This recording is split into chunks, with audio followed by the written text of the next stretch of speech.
இடியாப்பம் எப்படி செய்கிறதுங்கிறத பார்க்கலாங்க. ஒரு ஹெல்த்தியான பிரேக்ஃபாஸ்ட் ரெசிபி. இந்த ஒரு கப்பில் நான் வந்து ராகி மாவு எடுத்திருக்கேன். ஸ்டவ் ஆன் பண்ணி ஒரு பாத்திரம் வச்சுக்கலாங்க.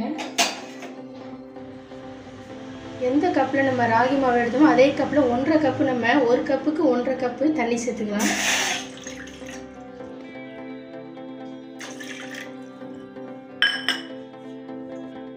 ஒரு 2 பிஞ்ச் அளவு உப்பு சேர்த்துக்கலாம். தண்ணி நல்லா கொதிக்கணும். கொதித்த பிறகு மாவு சேர்த்துக்கலாம். இப்போ தண்ணி நல்லா கொதிச்சிருச்சு பாருங்கள். அடுப்பை சிம்மில் வச்சு மாவு சேர்த்துக்கோங்க. நம்ம எடுத்து வச்சுருக்க மாவு எல்லாத்தையும் சேர்த்துக்கோங்க. இப்போ அடுப்பை ஆஃப் பண்ணிடலாம். கூடவே 1 ஸ்பூன் வந்து அரிசி மாவு சேர்த்துக்கோங்க.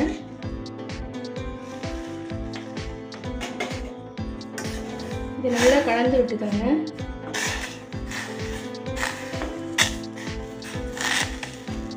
நம்ம 1 கப்பு மாவுக்கு 1.5 கப் தண்ணி சரியாக இருக்கும்.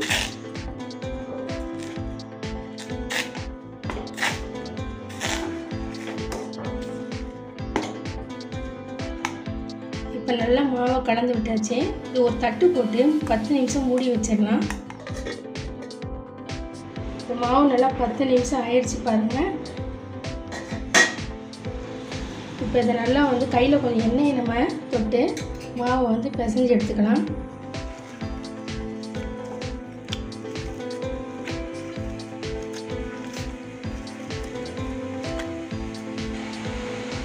இடியாப்பம் வச்சு எடுத்துருக்கேன். இப்போ குழாயிலேயே நம்ம ஆயில் வந்து தடவி வச்சுக்கலாம். அப்போ தான் புளியறதுக்கு கொஞ்சம் ஈஸியாக இருக்கும். மாவை வந்து குழாயில் சேர்த்துக்கலாம்.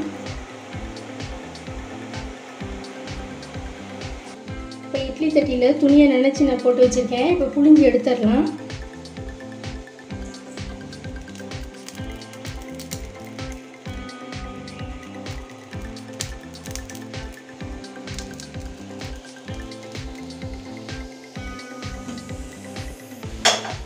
இப்போ இட்லி சட்டியில் பார்த்தீங்கன்னா நல்லா தண்ணி கொதிச்சிட்டு இருக்கு. இப்போ புளிஞ்ச தட்டை வந்து உள்ளே சேர்த்துடலாம்.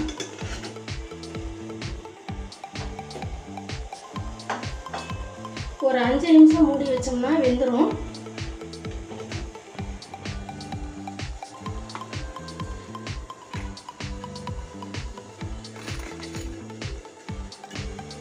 ஒரு ஹெல்த்தியான பிரேக்ஃபாஸ்ட்டு ராகி இடியாப்பம் ரெடி ஆகிடுச்சு பாருங்கள். இவ்வளோ சூப்பராக வந்துருக்கு பாருங்கள்.